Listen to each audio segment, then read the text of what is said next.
এই যে বড় বউ, ওকে নিয়ে পীড়িত করলেই চলবে? এদিকে টেবিলের উপর যে এটো বাসনগুলো পড়ে রয়েছে সেগুলো মাজা কষা করবে কে? হ্যাঁ, কটা ঝি চাকর আছে? যাচ্ছি মা। চলো না দিদি, আমি তোমার সঙ্গে হাতে হাতে কাজ করি। ও বাবা, কি পীড়িত রে!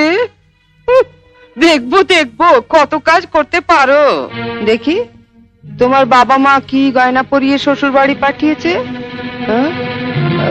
গলার ওই দুটো সোনার না ইমিটেশন?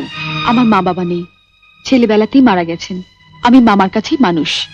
ও, মা বাবাকে খেয়ে বসে আছো? ধন্যি মেয়ে। এখানে এসে আবার তো নতুন করে মা পেলাম। ও বাবা, কি কাব্য মারা কথা রে বাবা।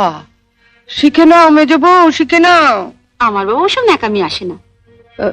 নাও, খোলো দেখি হাতটা। দেখি দেখি দেখি দেখি, ছোট বউয়ের মুখখানা দেখি।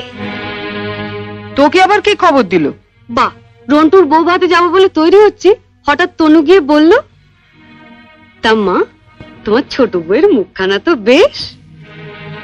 এই দেখ তো, ওর গলার হারটা সোনার না ইমিটেশন? আমার তো মনে হয় ইমিটেশন। মা দেখেছেন আমার বিয়ের হারটা এখনো কেমন চকচক করছে?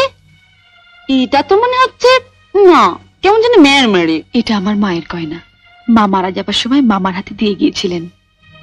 এই সুটকেসে আরো আছে। দেখি দেখি দেখি, সরো সরো সরো না, বাপের বাড়ি থেকে কি আনলে দেখি।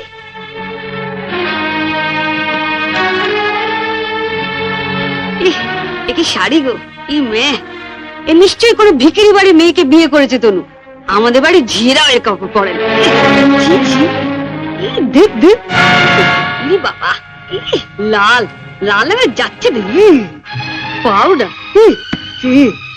মা মা, আমি ঠিক বলছি মা, এ নিশ্চয়ই কোনো বস্তি বাড়ি মেয়ে, নইলে বিয়েতে কেউ এরকম শাড়ি দেয়? দেখ দেখ, বাহ, এই শাড়িটা কিন্তু বেশ, তাই না মেজে বৌদি?